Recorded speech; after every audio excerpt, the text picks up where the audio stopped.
What up, nation? Welcome to another edition of the Wise Take NASCAR Daily Fantasy Sports Wise Stream. CK013 here. You can find me on Twitter at CK_013. And I'm joined once again by the residential Wise Take NASCAR expert, Mr. Tommy Shake and Bake, aka Tommy SB. You can find him on Twitter at kartracing_22. Tommy, I know we're late, but it's well worth it. We had to wait for you to update the projections a little bit, make sure the cheat sheets are all in order, and all the content is posted up for free along with your article at wisetake.com for anybody to go check it out. How you doing, bro? Not too bad, brother. Yeah, trying to cram all this stuff in. We got ourselves, hour and 15 minutes before lock. Probably take you guys right into lock. So yeah, I guess we could dive right into this, man. Let's get this done. Let these guys get these questions in the chats. Yeah, man, we'll get the chat fired up and rolling as long as it's working. I know YouTube's been a little funny lately, but hopefully the chat starts working and we get some questions lined up. In the meantime, we'll answer the questions after we get through the driver by driver breakdown. So Tom, like you said, man, I'm not going to waste any time. Give us an overview of this track, an overview of this race, and then we'll dive right into the top tier drivers. So yeah, man, we're at Charlotte Motor Speedway. We got the Coca-Cola 600, longest race in the NASCAR schedule, 600 miles, 400 laps around our standard cookie cutter 1.5 mile NASCAR track. Cookie cutter meaning it's a lot like tracks like Atlanta, where it's what they call a quad oval, where it's like the front straightaway is kind of a little bit bumped out from the back straightaway, which is perfectly straight, where the front straightaway is almost kind of like a V with a little flat spot in it. Interesting qualifying. We finally got ourselves some actual qualifying instead of just starting positions by pill draw. Hence us scrambling from 3 o'clock this afternoon until now, trying to get ready for you guys. As far as what we saw in qualifying, the clear-cut chalker today is going to be Eric Amarola, who didn't even make a lap. Dude tried to go into turn 4 really, really hot, slid it through, almost hit it in the wall, kind of grazed it. Nothing serious, but was able to keep it off the wall. But once you cross start finish, then that lap counts. So he'll be starting last. I don't have any qualms about them getting that car ready. I mean, it was like a minor scratch on the rear bumper. You got Amarola was that. Then we had I think it was, I can't remember now. I think it was forget who else got into the wall. I think it was MDB. I think MDB is going to a backup car, but I think he's going to be scored from 20th, so that might hurt him a little bit. But yeah, man, like I said, cookie cutter weather could be an issue from what I've seen. They got qualifying in; it looked pretty nice. So let's hope. This is a long race. We're going to be starting at 6 o'clock. I think the actual green flag's like 6:20. And this is about a 4-hour race. Because it's long. We got 4 stages as compared to the normal 3. Where it's every 100 laps they're going to have a stage break. So that could play a little bit into it. But that's about it, man. It's very cookie cutter. Like I said, we've got a little bit of snippet. They're doing the 550 horsepower, a little lower horsepower, higher downforce package. So I expect some pretty tight racing. We saw that in qualifying. The times were not that far apart. I think the top 4 or 5 cars are within a tenth of a second. So we got some value guys that qualified pretty well. And then we've got some, of our what we consider would be chalk drivers here, like a Harvick and a Kyle Busch and stuff like that didn't qualify the greatest. So is their starting position coupled with some dominator possibility going to be enough too, man? So, with the short turnaround, I expect it to be an interesting slate for sure. Yeah, man, absolutely. It should be another exciting race. And like you said, man, I think hopefully things go a little more smoothly in this race. There's always a variance in NASCAR, but some tracks more than others. So let's get into the driver breakdowns, Tom. Before we do that, I'm going to remind the nation, appreciate those of you who are here hanging out with us live. We are planning on leading you up into lock. If you could hit that like button if you haven't already, make sure you're subscribed to the channel, hit the notifications bell. We are a premium DFS content provider as well as a DFS community design that'll make you a better DFS player. So don't miss out on any of the free content we put out on YouTube. Make sure you subscribe. With that said, Tom, let's get into the driver breakdown. Talk to me about the spend ups, man. If we are going to spend our salary on a couple race drivers, who are we looking to spend up on? Yeah, most of these guys, again, in the 10K range, there's love for them. Kyle Busch starting 11th. You think he should be a top 5 car, so you got some place differential, again, coupled with some dominance. For Kyle Busch to pay off at 11.5, we're going to need a good chunk of either fastest laps or laps later, a combination of the two, and a good finishing position, which I think will probably limit his ownership a little bit. But I'm going to still expect him probably to come in somewhere around that 30% range or something like that. We've got Kevin Harvick starting 22nd. Of these spend up guys, he's got to be the number one guy. Harvick, he's led laps here consistently. I think he's one of the laps led leaders here. Over the last 10 races or so. I'm pulling that up now. Sorry, there's going to be a lot of back and forth, guys, just because I'm trying to look at all my charts and everything at the same time that we're, trying to run this at the same time. So just have a whole ton of time. Harvick 2 years ago led 377 of the 400 laps, or 149 laps 3 years ago. I'm sorry. And then, 14 last year. But his, third most laps led here over the last 10 races. So, and it's a mile and a half. Kevin Harvick is good on these mile and a half tracks. Next, we got Denny Hamlin, which I think is going to come in a lot lower owned than most of these guys, probably the lower of these guys. I could see Hamlin being somebody that's like in the 10 to 15% range, just because everybody's looking at Kyle Busch and Kevin Harvick and, seeing more value built right into there. And then you could spend $200 less and grab somebody like Martin Truex, who's won 2 of the last 4 races here. So, that's another good one. You got Brad Keselowski, also another guy that I don't think is going to be super high owned. Just because there's so many other people around him that are cheaper and better. But I could still see him coming in somewhere around the 20% range because you're saving a little bit. And then probably the same thing with his teammate Joey Logano. I don't think it's going to be much different between him and the two of them. Probably both of them between that 15 to 20% range. It's the guys above 10K. So like I said, a little bit of love for all of them.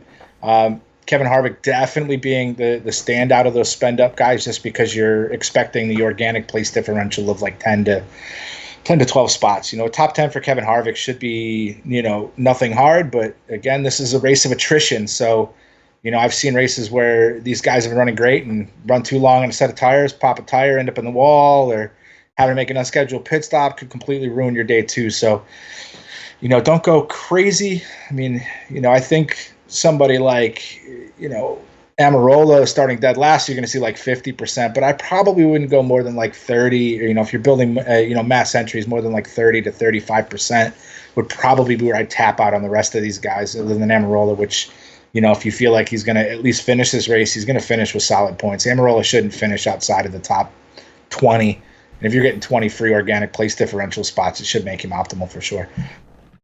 Fair enough, man. Sounds like Amarola will be a cash lock today, I'd say.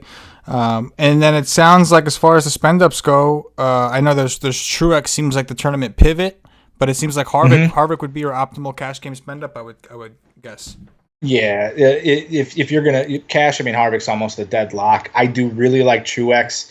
Again, it's kind of in the same boat, with Keselowski, Logano, Truex. All these guys in the 10K range, even they're mostly starting inside the top 13, other than Harvick.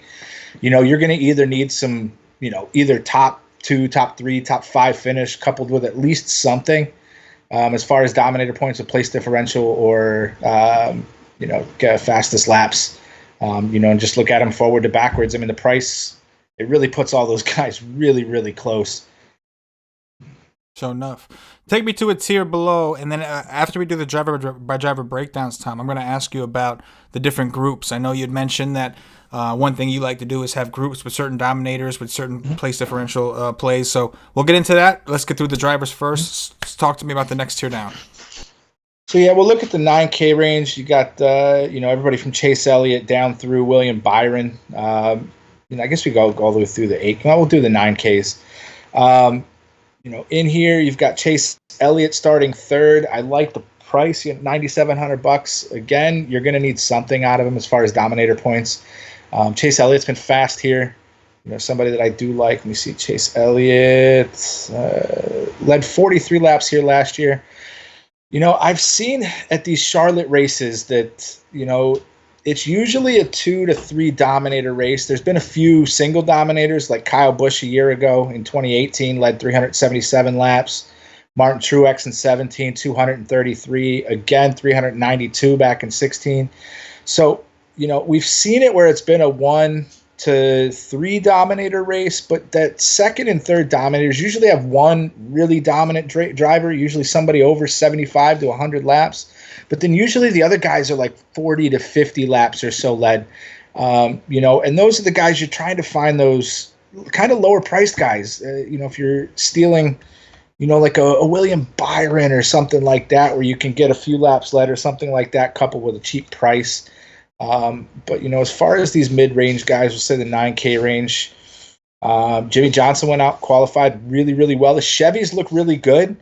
I wouldn't hate trying to stack a couple of Chevys in a lineup.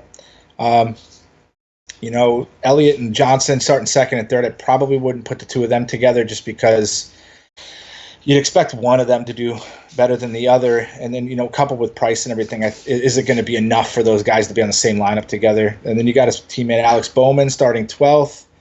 I expect to see Bowman probably in the 20% range. Where are we putting Jimmy? Jimmy's probably in that 20% range. It's good. Like I said, this would be tough. We got a quick turnaround. We're trying to sandwich all this stuff together. The lineup builds, kind of what I was looking at is, like I said, probably a 2 dominator build. And then the rest is going to be kind of that combination of place differential and dominator. If you get a guy that starts, say, 15th and finishes 5th and goes out and gets you like 15 or 20 fastest laps, you can see that happening. Pretty much the 9K range is literally just it's the entire Hendricks team is your entire 9K range. So, I could see you guys putting a couple of those together, but I think I'd take like one of the guys starting in the front if you were going to sandwich one of these other guys with one of the guys that's starting a little bit deeper. But I don't like the price tags being all in the 9Ks because that really kind of limits you on what you can do for the rest of your lineup.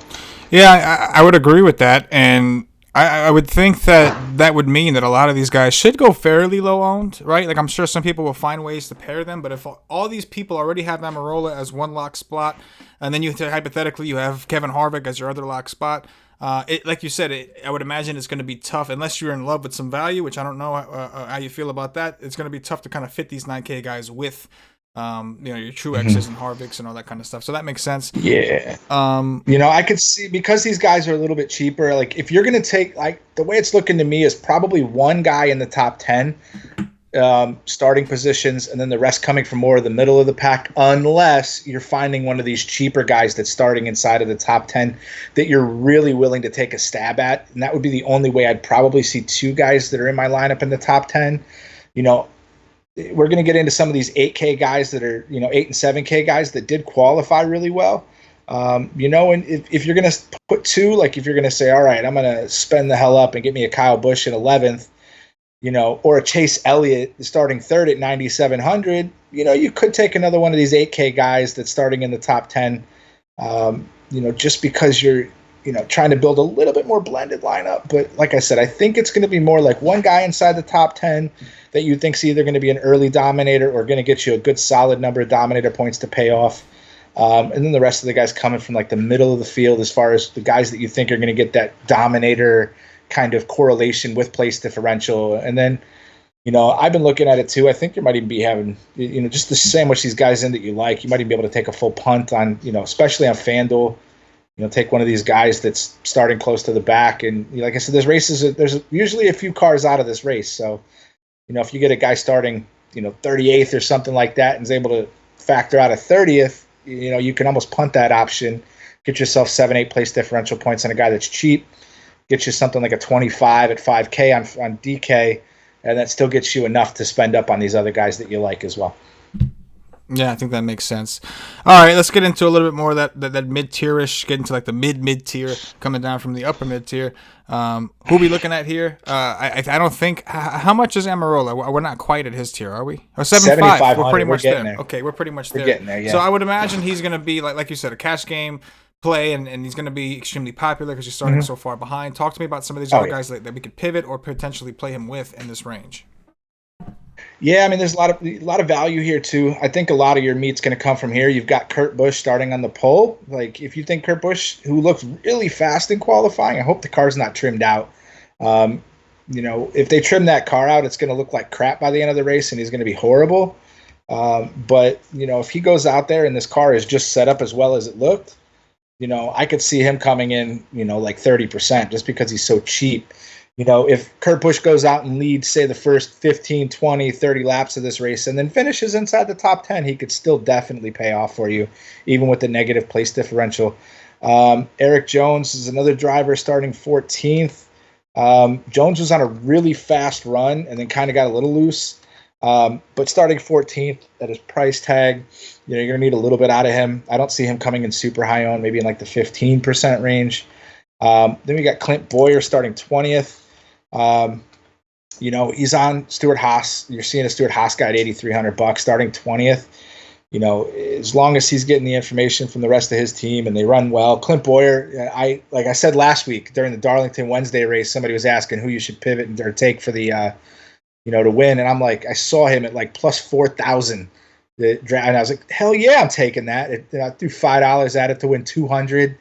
And he sits there and wins both the first and second stage. And I'm like, holy crap, I'm about to turn $500 into $200. And then this dude goes out and puts it in the wall later in the race and ends up finishing in the 20s. But hey, that's NASCAR.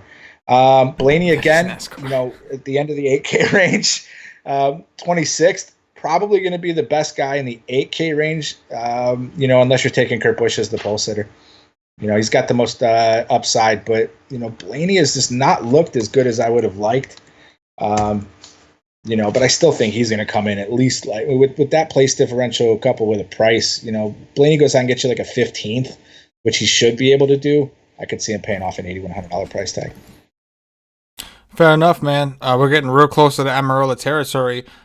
Do you have like first of all, talk about Amarola a little bit as far as your stance on him, and then give me some examples of some of the pivots that you're into and how you feel about that area in general. What do you got? Hit that like button, by the way, Nation.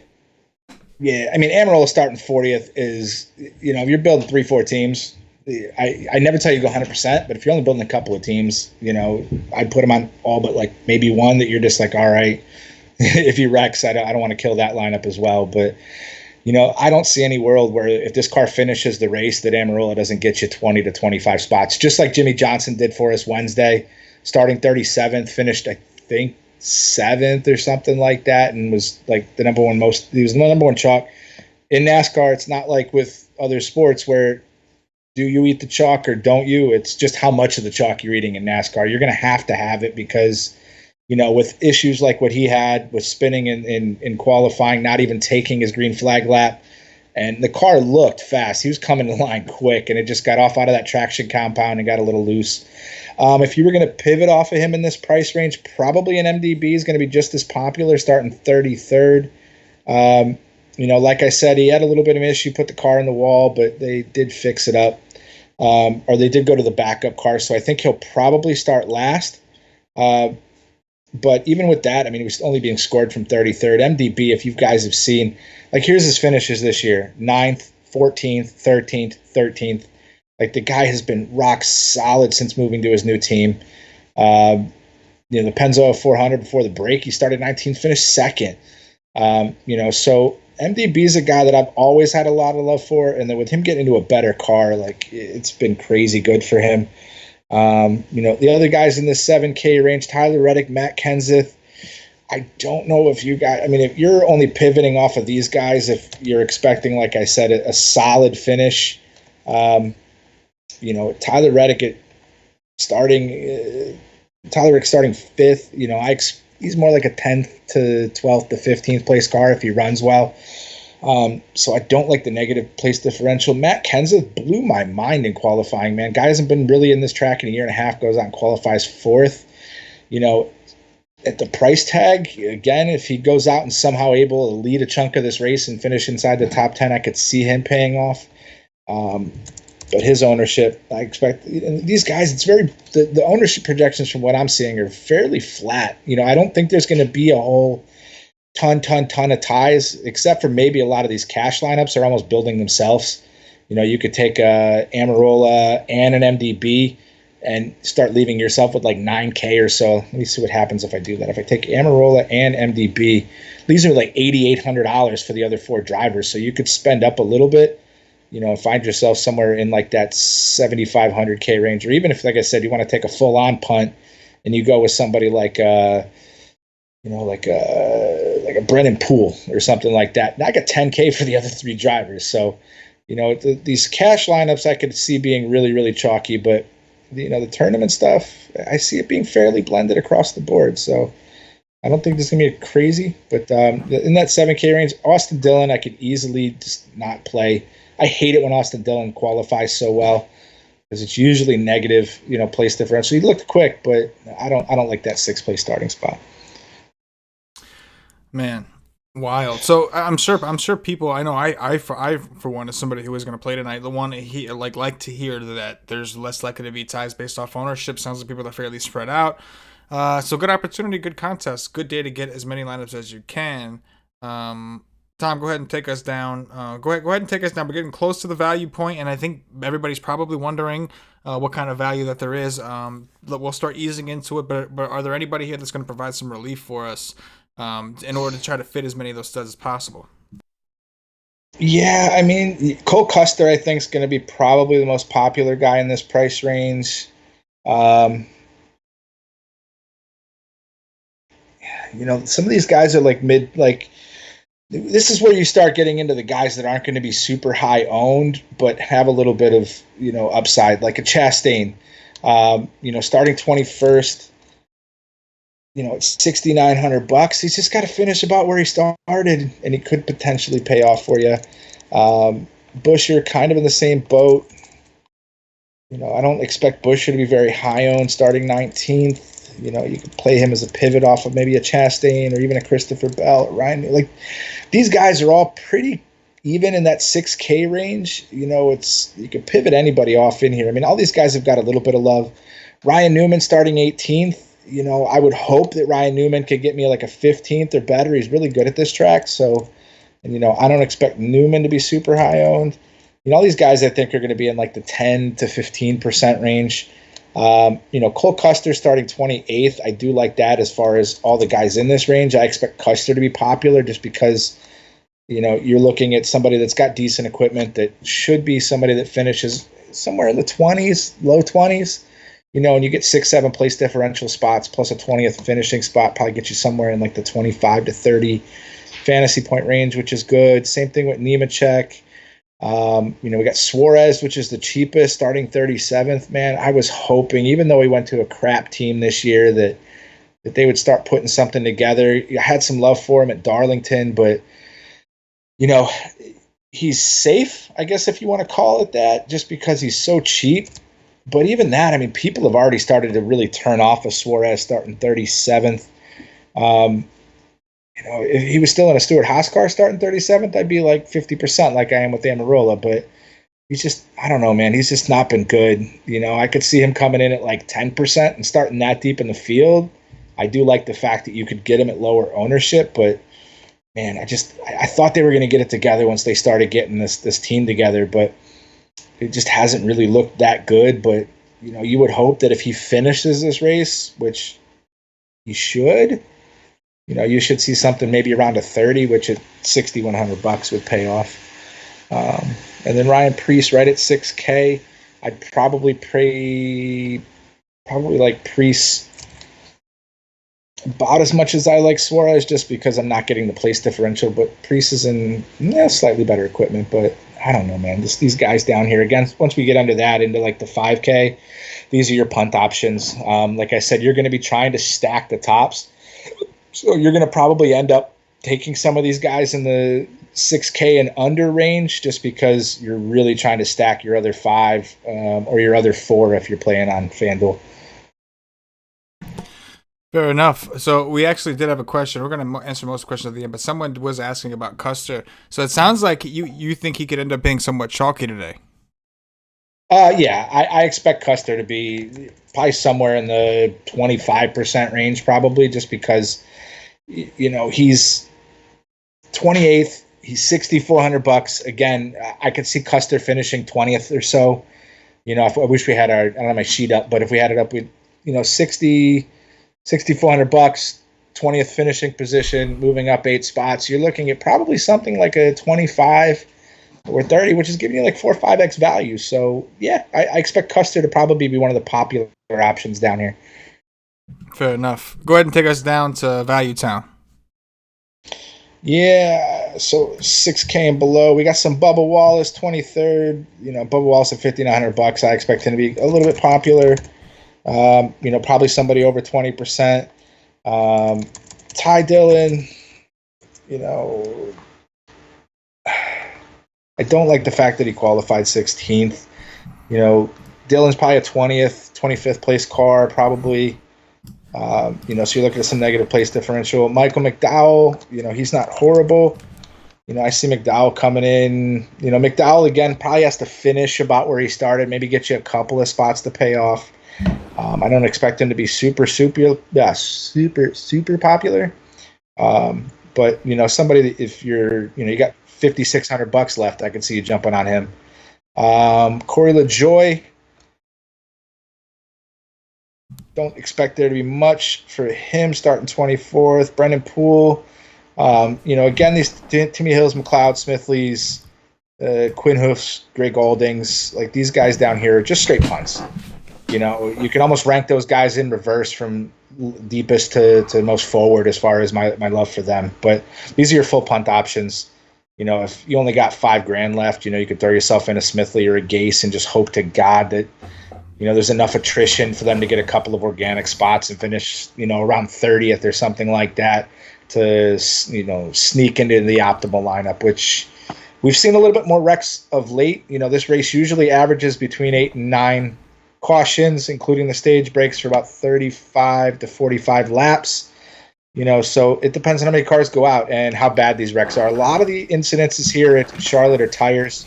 So as long as these guys don't get loose and smash it into the wall, they're just going to pull it down to the infield. There might be a caution for a little bit of debris, but they don't usually completely come out of the race. You know, it's not like pileups like you know, super speedway you'd see, but you do get some incidents, like I said, with these tires, especially with this race being so long.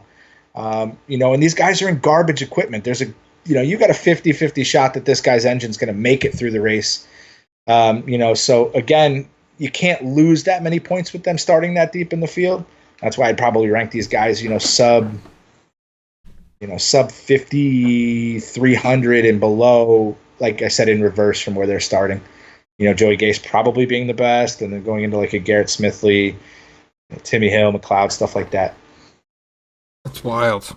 So, I mean, when you go through these builds, evidently you're able to fit in, I would assume, more mid tiers, right? So if you're using these guys, it's really to get, like we talked about, like a Truex and Harvick together, or maybe not even that. Maybe just one of those guys with a 9K with somebody else in the 9K range, which would be a contrarian build. What are the chances, like odds wise, that a contrarian build like that pulls it off compared to your more optimal build? Because normally, if we were expecting a lot of ties, then we would, you know, obviously look at the optimal build, like whatever we can do to get away from it. But if we don't expect a ton of ties, then maybe it's okay to go after that optimal type build and just use kind of pivots instead in some of the price ranges. You know what I'm saying?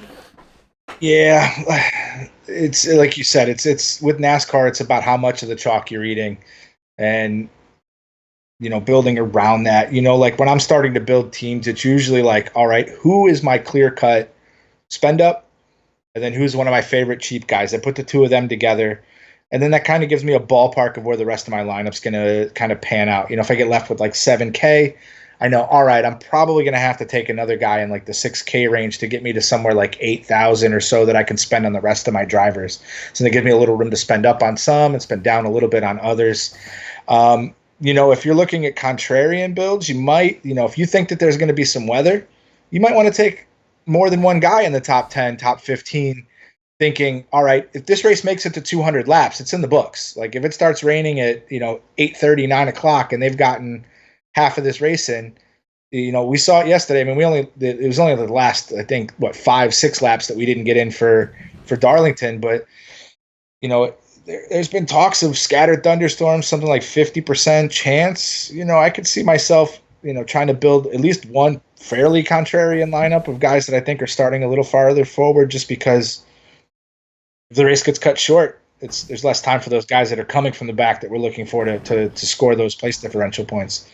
So yeah, I mean, like I'm in that $4, you know, what they call it, risk free that they put out there. I'm sure it's maxed out by now, but you know, in that one, I went like 2 almost kind of cash chalky builds, 2 builds that are a little bit of the chalk with some of my pivot guys, and then one I just completely went off the wall with a bunch of guys starting inside the top 20, you know, expecting the race to get cut short and hey, I'll take 50 grand on a $4 bet for free. Where even if I don't do well, I'm still getting my $4 back. So, you can get a little crazy in stuff like that for sure. It's definitely a really good opportunity to get contrarian in those types of contests. And on DraftKings, if you play on DraftKings and you're not in that contest, then you missed the fuck out. Hopefully everybody got their seats because you got up to 5 entries, and like Tom said, it was free $4. So, get in there if you're not already. If it's not too late, but it probably is. Tom, let's get in. Is it Phil? Do you know? Let me double check, but I would almost have to guarantee. I would think. I would think we're less than an hour from. Can't see any planet that this isn't. Yeah. Yeah. Talk to me about some of the groups. First of all, explain how the groups work for anyone who may not know. But I know that recently you've been really big on setting groups in your optimizers to make sure that you have certain builds that have certain people grouped together that tell a specific story. Almost like, I don't want to say correlation because it's NASCAR. It's a little bit different, but it's in a similar way. If this driver dominates for this long, that's going to be good for XYZ drivers. Mm-hmm. So talk to me about what the groups are for. Explain that to the nation, and then talk to me about some of the groups that you like today. So, like I said, if we were breaking it into groups, you're going to take these guys inside of the top 10. Like I said, I probably wouldn't have more than one unless you're being a little more contrarian. The more guys you get inside the top 10, the way more contrarian you're getting. And then the next group is those guys that are place differential and dominator correlation, which you can rank those guys in groups as well. So, if I was building right now, I would say, let me get back into the lobby here. I was looking at my lineups for a second.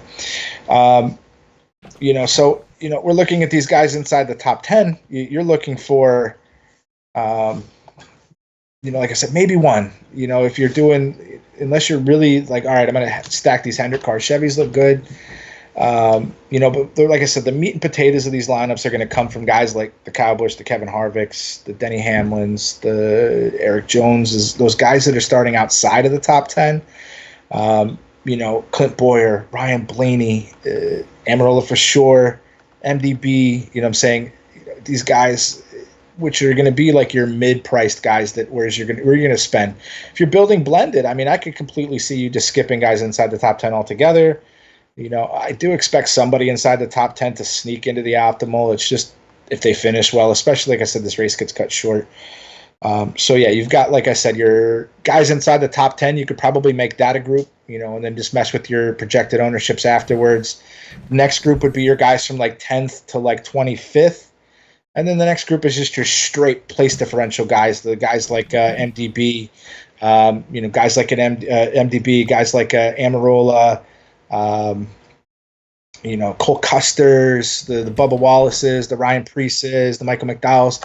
Those guys are going to be your place differential groups, and then, like I said, you're just messing with your exposures after that, just to kind of get yourself kind of in the ballpark, because you don't need a lot out of these cheap guys that are starting deep in the field. You just need them to finish about where they started, or just get you a couple place differential spots if they're starting super deep. Fair enough. I guess we'll get into the questions, Tom. Were there any other drivers on that list that you need to cover, or should we go ahead and get into the questions? No, you can get into the questions, man. I know if Carol Baskins is going to stop people from getting money today. Yeah. I saw that from Corey. Yeah. Corey Brown started it off. He that was there, but like by the time I even pulled up the control panel for YouTube, that was there. He was ready with that one. Corey Brown says, if I don't win money today, it's because of that bitch Carol Baskins. And I can't disagree. I can't. Usually her fault, man. Yeah, exactly. The first question, I'm gonna scroll up and try to cover as many as we can. The first question was from I can't even say that. I'm gonna say the name. It's clever the way he spelled it, but Jack Koff, JAK, and then COUGH. Jack Koff. Hey, where's this at? I gotta see. Oh, he was the second message after the Corey Brown. Clever, very clever. He says he needs clarification on MDB. MDB should be chalky as hell. I expect him to be 25-30% all day. MDB was on a good run and just got loose. He's in good equipment. They did go to a backup car, but everybody else is on the same level playing field. They're going out with the same setup that they pulled it off the trailer with anyways. So, I don't think it's like a big disadvantage. And like I said, qualifying 33rd and being scored from 33rd, even if he has to start dead last, I expect him to be past where he started by the end of the first lap. So, yeah, the MDBs should be fairly chalk. I'm going to have a lot of MDB today. Sure enough. Matthew Rose says, "Yeah, we hear. Yes, sir. Yes, sir." Mike H says, "In 20 lineups, is he crazy to full fade Joey and Brad?" Joey and Brad full fade in 20 lineups. I like them as pivots off of these other guys starting inside the top 10 and being expensive. I would say you got to get, if you're doing 20 lineups, I think you need to have at least one with each of them in it. I'd say a full fade of those two. I probably wouldn't do that, but definitely not the highest owned guys. If you said, "Hey, should I full fade Amarola?" I'd tell you you're crazy. If you're comfortable without him in there, I mean, do what you do. But I definitely think I'd get a little bit of exposure to the two of them. With some of these other guys, they should be able to get around the likes of people like Kenseth, Tyler Reddick, Austin Dillon qualified better than them. So, I think getting a piece of them, you definitely. But, Keselowski hasn't looked great, and Logano hasn't looked great after winning a couple of races. But I don't know. Full fade, no, but definitely limited exposure. That's for sure. 1-2 lineups on a 20 entry, I'd probably slip them into at least. Yeah, Mike. I mean, if you got 20 lineups, man, then you're obviously looking at it at the very minimum or early stages of mass multi-entry, and anytime, even in the investment world, anything, they're always going to tell you to diversify your portfolio. So a full-on fade, it should never really be the question. You shouldn't have to. That's why you're doing the 20 teams. The question should be to go overweight or underweight, and that's the dilemma you're in. I think in reality, but I agree. I don't think there's a reason to fully fade them. Even if you just go underweight, we have a couple. Give yourself a couple teams that, if your philosophy is wrong for the day, that have a shot. If you have 20 or more, I see. We got a bunch of people watching us, Tom, and only 10 likes. That's a problem. That ratio is not not what we're used to. We're used to seeing a much better ratio. Yeah, man. And you know what? These guys are usually really really good with that stuff. So Nation, please, pretty please. Hit that like button. There's a lot of you guys out there, and we appreciate you hanging out with us, and we're going to continue to answer your questions. But hit some likes, man. Show us that's how y'all show us love, is by hitting that like button. So please hit the like button. Yep. As we continue to answer them questions. We still got like almost 40 minutes to lock, 39 minutes to lock. So there's time to get your questions in. Make sure you keep piling them in. I'm going to roll on through this list. This isn't a question, more of a statement, but 7 Figs Production says, "First time NASCAR entry. I'm here for advice." Yes, sir. Yes, sir. Tommy's got you covered. Smoke Monster says, "Favorite cheap play 5,400 and under." He said probably none of them, right? Well, if you only have $5,400 left, I would probably Timmy Hill.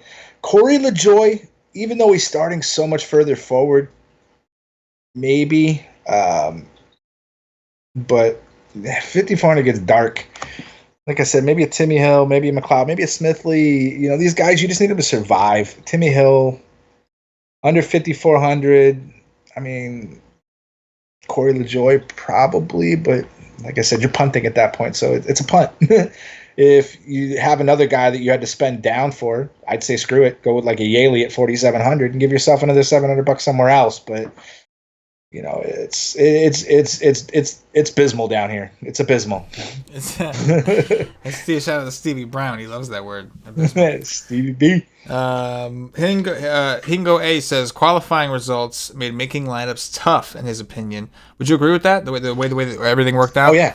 Yeah. Yeah, that's why I said I don't think there's going to be a ton of ties because, there's a few chalky guys like your Harvicks and your Amarolas and your MDBs and things like that are chalk. But, once you start getting into these mid-priced guys, which you're going to have at least one of them, the ownership percentages drop off pretty drastically. So, everybody's, if you get into like the 15 to 20% range, I would consider you a pivot. And most of these guys are falling in that 15 to 20% range, in that mid tier. So it's going to be just having the right piece from that tier and, hoping for the top at that point.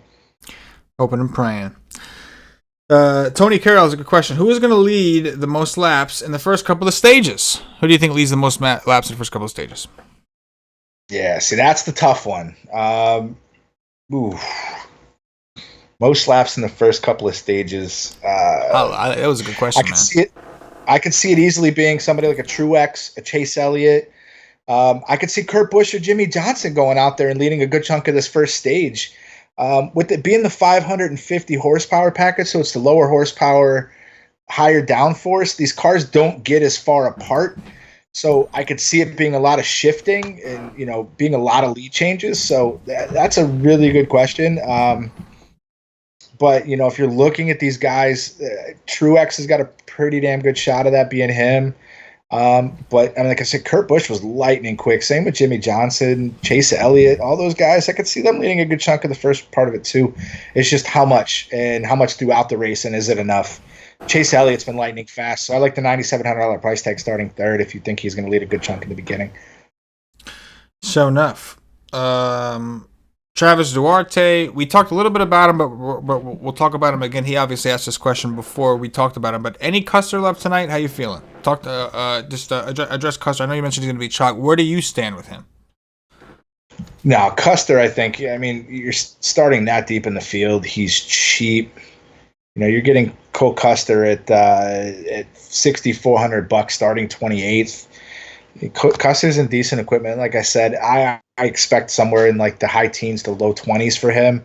And I think something around a 20th, 19th, 18th is going to be optimal for him to make, the points that he needs to be, 5x, 6x returns. So, Custer should be good. I like Custer at 6,400 a lot. Sure enough. Yeah, we addressed the chalk. Travis Duarte also says, is anyone on Clint Boyer? Haven't heard anyone talking about him. Yeah, I mean, Boyer's 25%. Boyer's, this is what we were talking about. Starting 20th. These are the quote unquote, he's probably a chalkier guy in this price range just because he's starting so deep. But, these are the guys that are going to be where you're trying to build after you've got like your spend ups. Like you're going to need probably one of these guys in the 10K range.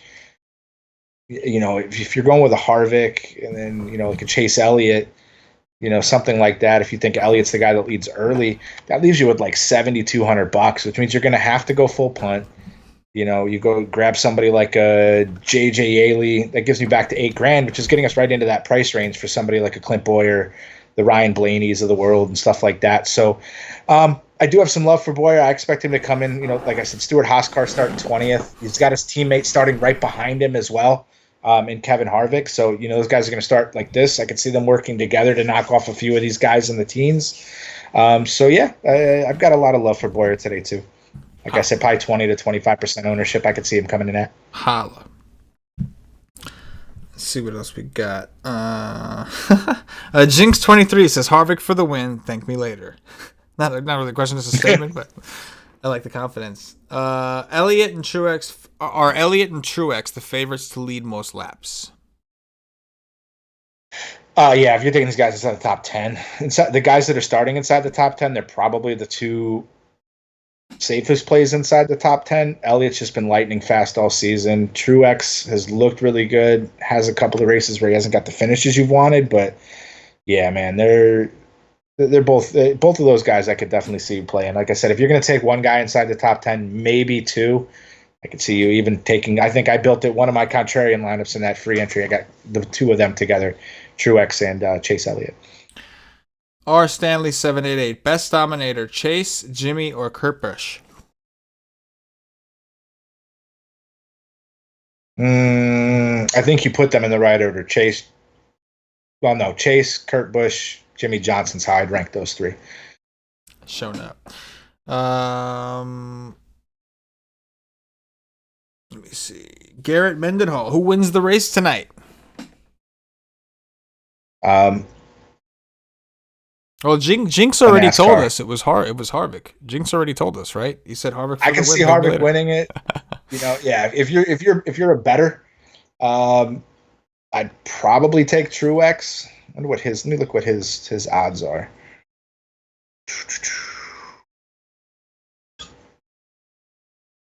Do butter.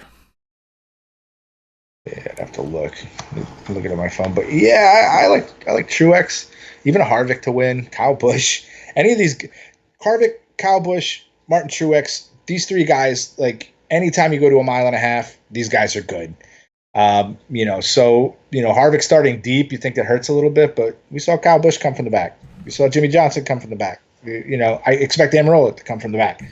So yeah, it's a difficult one, but I could see it being a Truex, a Kyle Busch. I don't think you're not gonna have a Quinn Hoof winner like we did last year or anything crazy like that. But that one's wide open. But I do like Truex starting as far forward as he is.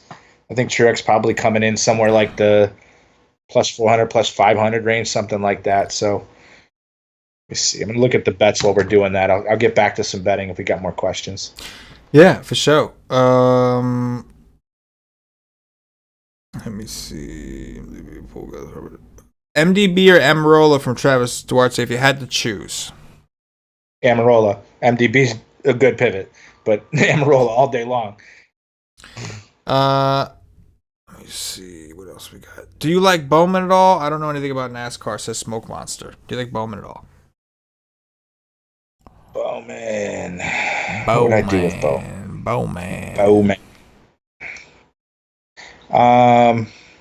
Pull him up here on my sheet.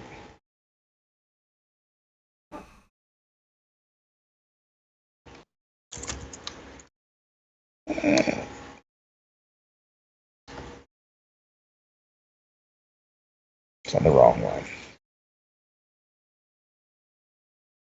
I don't expect them to be super popular, but $9,400. Bowman starting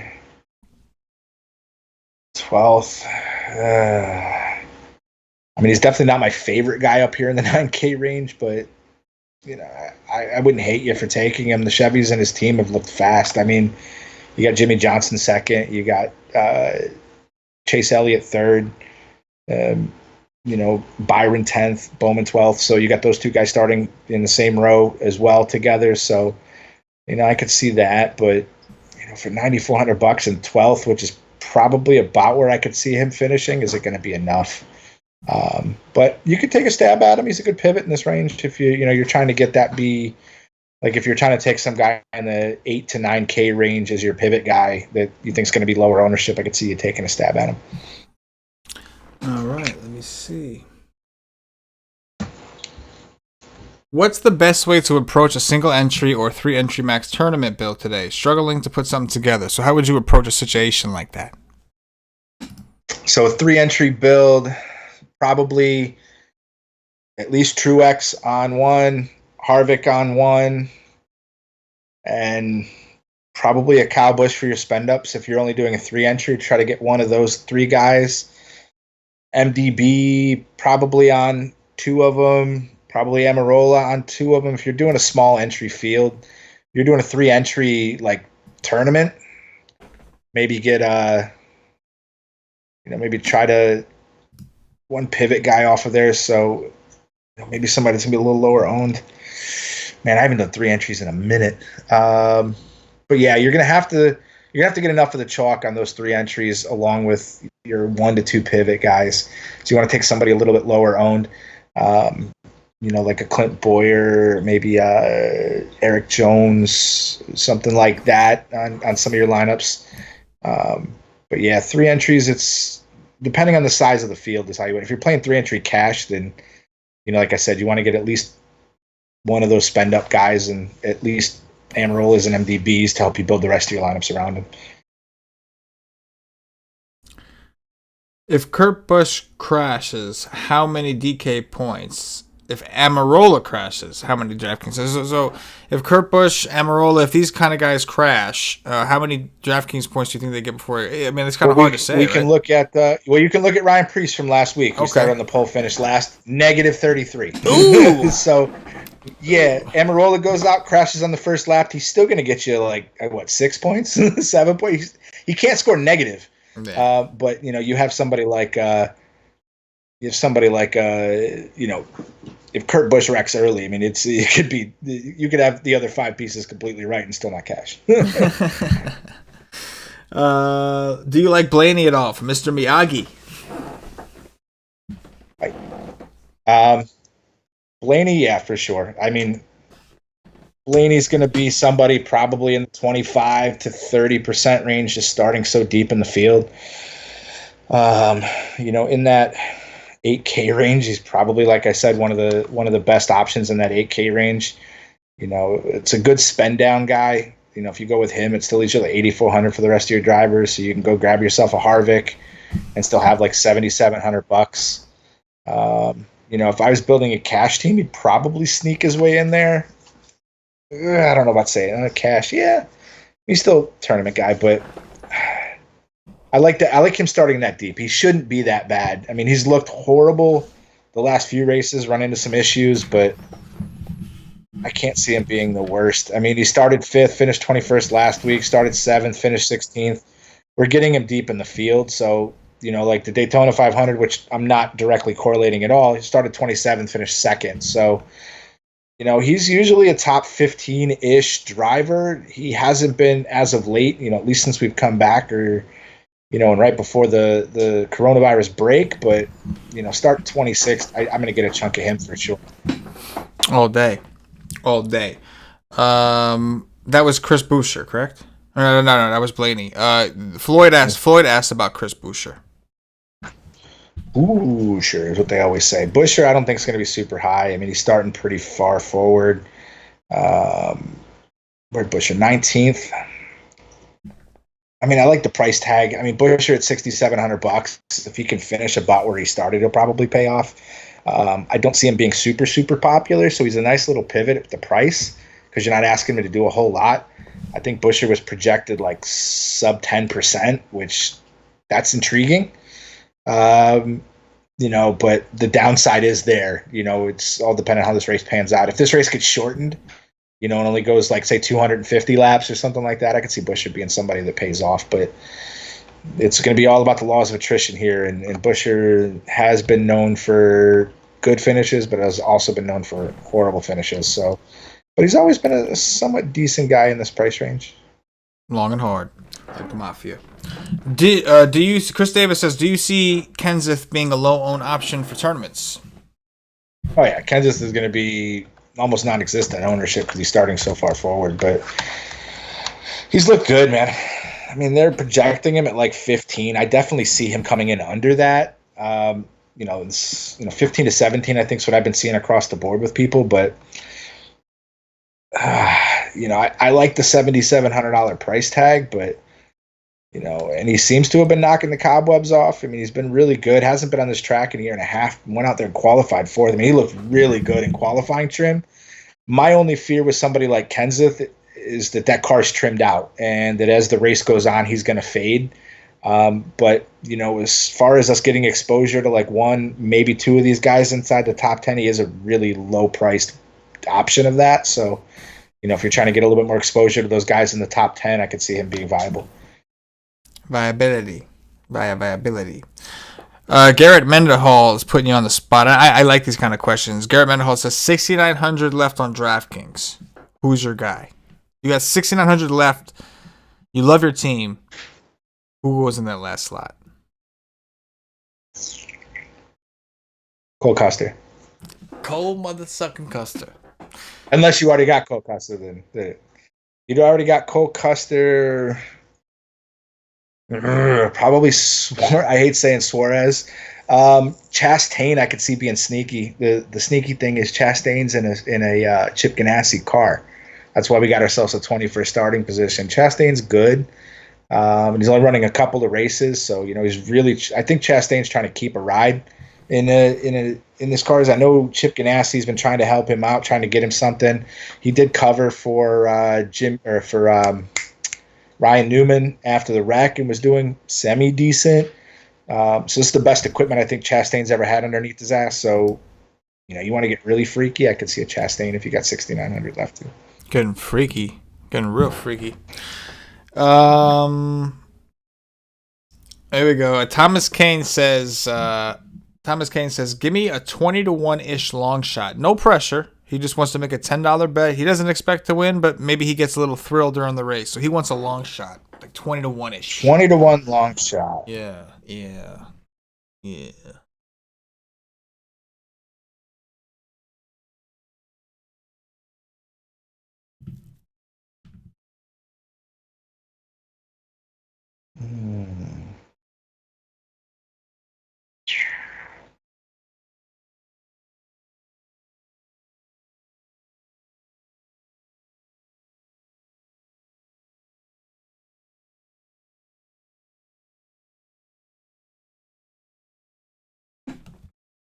Blaney Boom. plus 2,200. Maybe Eric Jones at plus 3,000. Maybe Clint Boyer at plus 6,000. I would play Clint Boyer. I'd throw $5 on Clint Boyer to win me 300. I was 1,200 with him last week if that bastard wouldn't hit the wall. Yeah, all day. B Key 95 says, who are a few of the best cash guys? So we know Amarola and what's his name, Harvick are the two mainstays. Would you say, right? Amarola, Harvick, Truex is a cash guy. I could see Cole Custer. I like with the price. I guess those four guys probably be guys I'd see sneaking in some cash lineups for sure. You got a good correlation of price. Holla. Mike H says, biggest fade in the top 10 qualified. Would you say Austin? Oh, yeah. You're getting good at this, CK. You don't even need me anymore. No. Listen, hey, Mike said that. That was part of his question. I'm not going to take credit where it's not due. Yeah. You know what I'm saying? Like, that was Mike H. Mike H said that. The easiest fade. Easiest fade inside the top 10 for sure.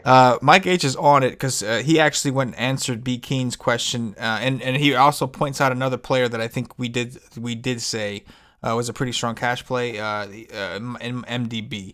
So right, MDB, Arik, Amarola, fucking Harvick, and then from there. But that was a good call. Mr. Miyagi, Custer or Wallace? Custer. OS says, thoughts on Elliott, JJ, Bowman. So yeah, Elliott, JJ, and Bowman. Probably Elliott, Bowman, Johnson is how I'd rank the three of them. Elliott being the clear-cut dominator, I think, of those three. But Jimmy Johnson, his first time at the Coca-Cola 600 when he was a rookie, he won. This is his last season. NASCAR loves narratives. We've seen it like with people getting their 50th win and drivers winning their, as soon as Monster Energy took it over. Who wins the Daytona 500? Kurt Busch. Who wins the Pennzoil 400 last year? Joey Logano. Him being his final season, potentially making a move into Indy cars, maybe Formula One. Jimmy, I could say being sneaky, and it does have the narrative there because this is a big race. It's like a crown jewel race, close to something like the, Daytona 500. So yeah, I'd probably put him in that way. Holla. Bowadala. OS says, thoughts on MDB starting rear in a backup car. So does I know we talked about him being an optimal player today. Does the backup car have anything to do with anything for you? No. If this was a race where we had 3-4 practice sessions and these guys had times to really iron these cars out, it'd be much more detrimental, I think. But he qualified 33rd, so he's only losing 6 or 7 spots, and the guys that he's got to pass, I bet you half of them let him just go by. People like Quinn Hoofs, the BJ McLeods, the Garrett Smithleys, they're just going to be like, just go, bro. I'm not going to try to get in your way. So, I see him being inside of the top 30 by the end of the first lap, which means he's already going to be getting you positive place differential points. So, no, not at all. These guys, everybody's unloaded. It's practically like everybody unloading a backup car because you literally unloaded it, looked at the data from last year, looked at the data from all this stuff, and said, let's do it. Sure enough. Over here. Where do you rank Chase? This is from Mark K. Where do you rank Chase Elliott? I have him in about 80% of my lineups. That's a little heavy. I probably wouldn't go over probably 30% on him. It depends on how many lineups you're building. You're only building 3 or 4, and you got a strong feeling about him. I mean, I guess, but I think 80 is a little high for sure. I do like him as far as these guys inside the top 10. But yeah, I don't know about 80% for that. That's a lot, especially if we're doing 20 entries. Mr. Miyagi says, are you against stacking Elliott and JJ? It's going to be contrarian to do that because you're looking at 2 guys inside the top 10. Both of them, have negative place differential. I think the possibility of negative place differential is higher than positive differential. So it's going to be really for those two is how many dominator points do they get and is it enough? Could both of them go out and get you 40, 50 laps led and finish inside the top 10? Maybe. That would be contrarian. I could see you stacking the two of them if you think that this race gets shortened. It could be something you could think about too. Boom. How about that? Jack Koff says, guys, can you touch on Matt Dunabana Jr.? Looks like he'll be penalized heavy for using his back. So we did discuss back up. So we did discuss that. He's qualified 33rd, moving to last. I mean, it's only a couple spots. MDB is still a slam dunk, whichever way you slice it. Yeah. Yep. Let me see here. Let me see. Kurt Busch. Jack Koff says FanDuel says MDB will be moved to the rear every caution. Is that true? No. They're not moving to the rear every caution. That doesn't make any. Just on the beginning. Holla. Do you think, this is from Jace Henson, do you think Kyle Busch is going to be low owned with Truex and Harvick getting all the pay up? He's going to be lower owned than the three of them, but then the two of them, but I still think he's going to garnish a solid amount of ownership. He's good here. Boom. But yeah, I definitely of those three, with Truex and Harvick being better plays, I could see him being lower owned than two of them. But, like I said, at starting 11th, you're still going to need some dominator points out of him and a solid finish to pay off. It's going to be more difficult than it is for the two of them. Harvick starting further forward, having a chance to lead more early, and then Truex starting closer to the front, and then Harvick with the place differential coupled with some type of dominator points, fastest laps or something like that, and maybe a few laps led. I'm going to go look up, because Jack Koff is telling us to go read FanDuel's blog on him, because obviously in NASCAR, that's not how it works, but as far as scoring goes, I guess technically the DFS side can do whatever they want to do. Like we saw in that one race, what was it last? It had to be last week. We saw DraftKings never moved back the qualifying for Busch. For Kyle Busch. Yeah. For Busch, yeah. So I'm just gonna check it out and just kind of see what we are working with here. Yeah, that would completely be counterproductive to everything I think NASCAR's ever tried to build. The whole point is, you went to a backup car, your qualifying time's disallowed, you're starting in the back. But to force you to go to the back at the end of each caution, that I can't see that being possible. That doesn't make any sense at all. Because that would be like, no, you could be leading at the end of the stage, and they go, no, you're going to the back. That makes no sense. He fought his way all the way back up there. That's his spot. He fought his way to 15th or whatever it is. He earned that. I wouldn't even take the car out of the trailer. If you told me I had to go to the back for every caution, I wouldn't even race. I would just park it and be like, I'll see you next weekend, because that's bullcrap. Yeah, I mean, that can't be right. All I see is DiBenedetto will use a backup. This is the latest note I see for him. We use a backup car for Sunday's race, and is likely to start from the rear of the field. Yeah, I mean, I don't really. He'll also DiBenedetto swiped the wall during his qualifying lap, inflating his time and prompting the move to the secondary car. He'll also drop to the rear of the field on pace laps for using the backup. Yeah, on the pace laps, meaning that first set of pace laps. He's going to be, when they roll them out, he'll roll out 33rd. But before they actually take the green flag, he has to move to the back. That's just on the very beginning. And once he starts knocking these cars off, those are his spots.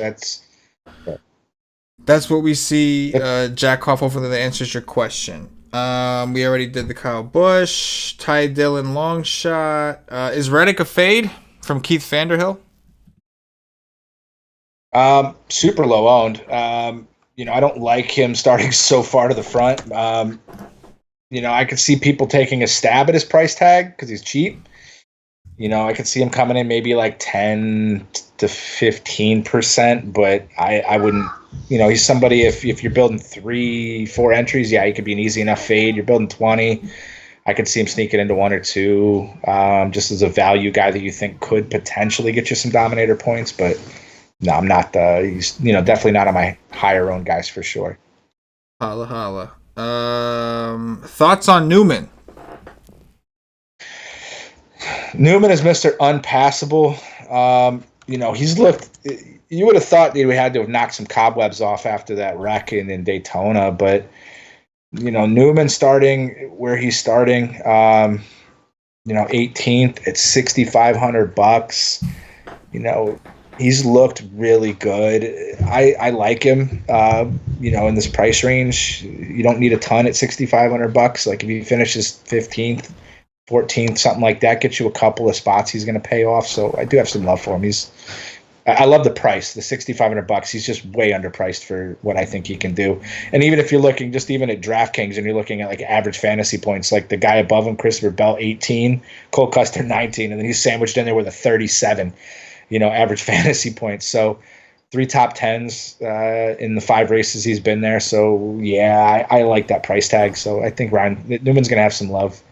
If you're building a couple of entries, I see him being a nice, mid-range ownership guy that you can get some exposure to for sure.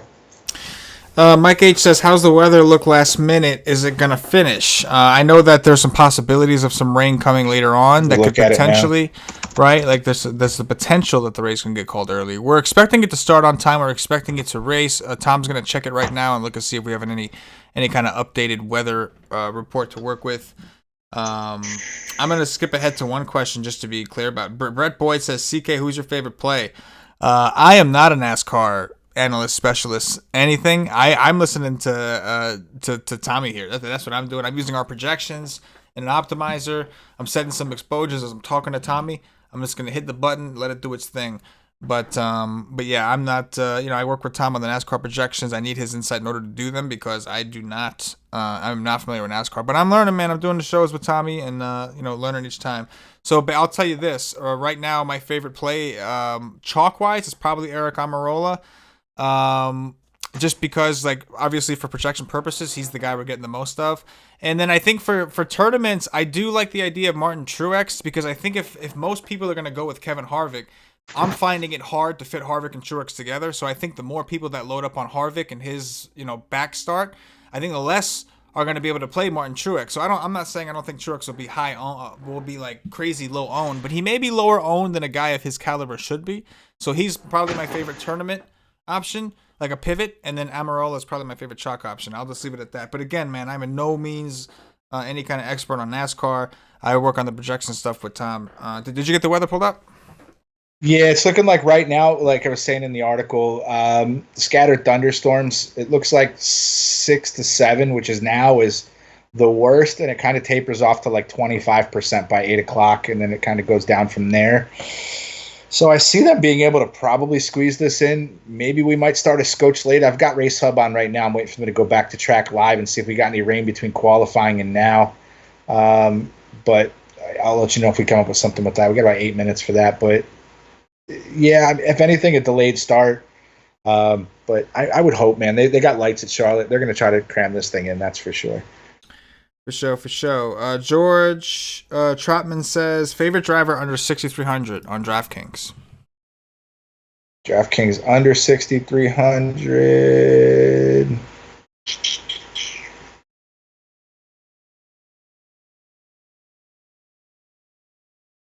Priest. It's okay. Boom. And then probably Priest, maybe McDowell, and then maybe some LaJoy. Those 3 guys in that range. Jackoff says they worded it bad on FanDuel. Yeah, you are right, Jack. They did worded it in a weird way. That is for sure. The Jews' thoughts on Newman. I know you gave it a go. We talked about him already. Ryan Morales says super late, but want to sweat. Favorite high price and favorite mid price. So who's your favorite stud? Who's your favorite mid tier? Favorite stud, Kevin Harvick. Favorite mid tier, Almirola, right? That's the chalk answer. Almirola and Harvick, right? Like that would. Yeah, I mean Almirola at $7,500. It would be if you want chalk. If you want pivotables, probably some Ryan Blaney. And if you want to pivot off of Harvick, probably Truex. Holla for $1. Mr. Miyagi, thoughts on Newman? We talked about Newman already, but 2 people asked about Newman recently, so we'll go ahead and we'll have you just address him real quick.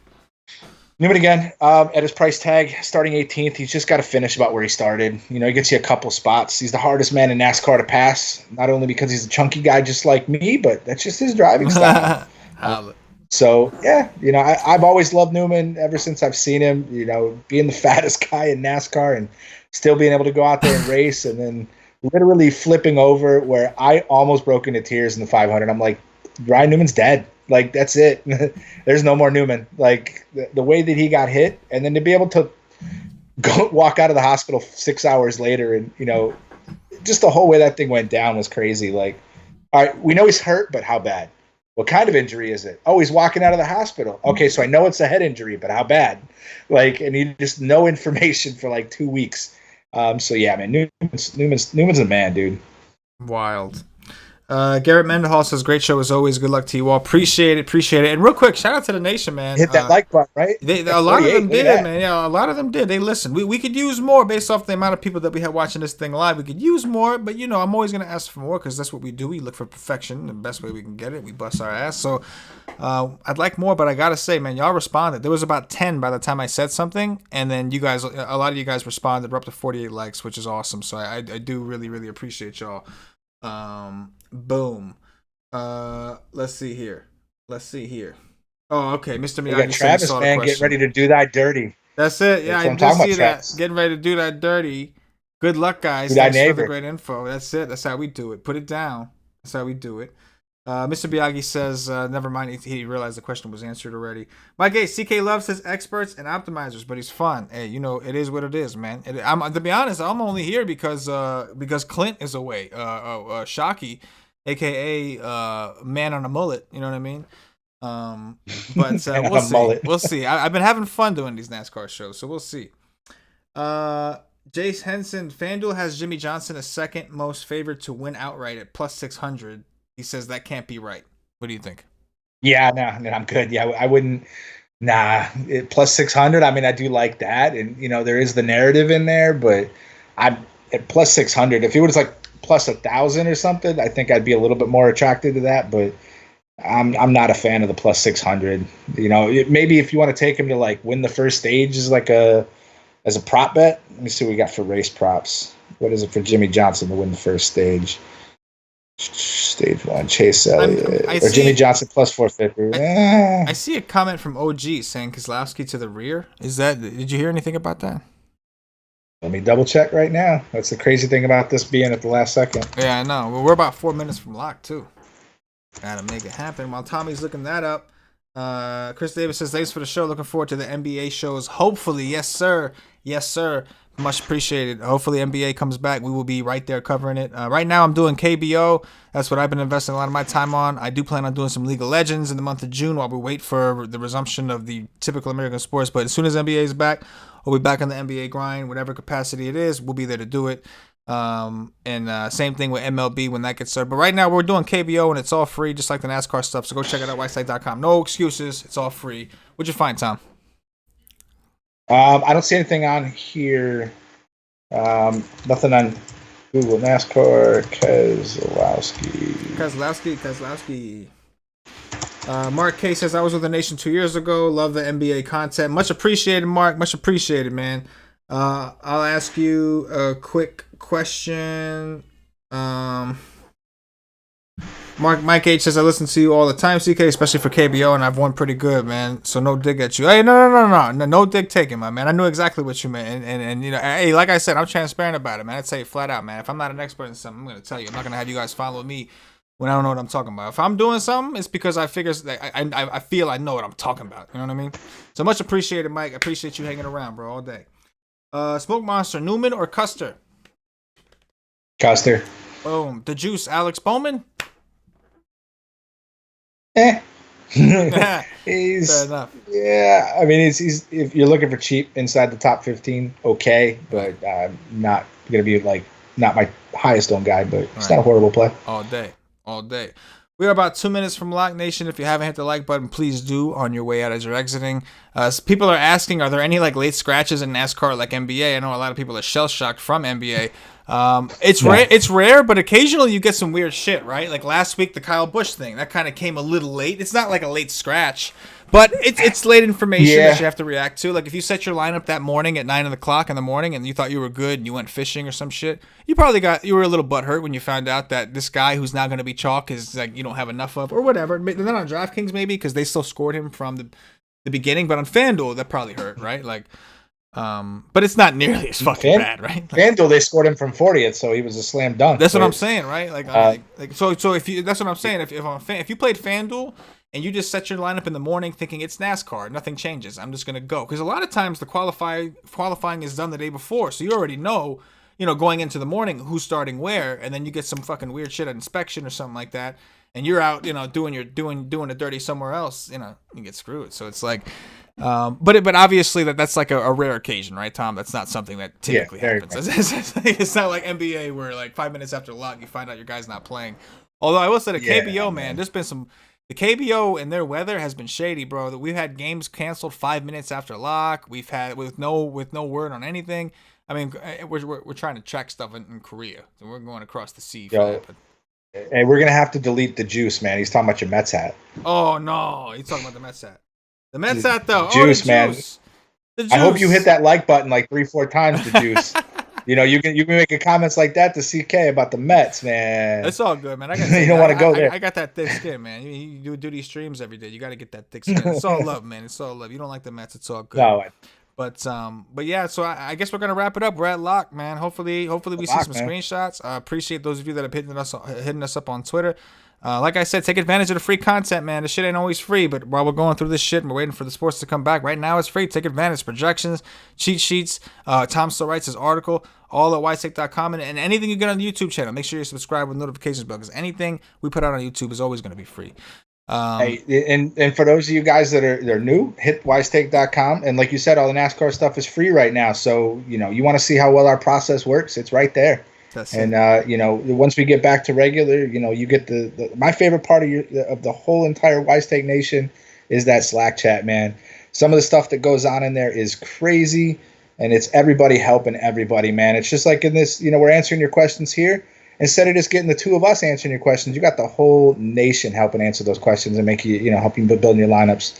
All we want is those, we want those screenshots, man. That's what we're here for. We're helping you guys. Like Chris said in the beginning, we're here to help you become better DFS players. We don't sit here and sell you picks. We're here to just help you become better. I'm looking at the track now. The track looks good. I don't see any rain. So I guess it must have missed them. They're all sitting on the pit lane. Cars are open, ready to go. So I think we're pretty good. That's it, Nation. We're gonna get out of here. We're gonna do dirties, as we say. Let's see some screenshots. Good luck tonight. For Tommy Shake and Bake, for myself, the entire White Take Nation. As always, good luck.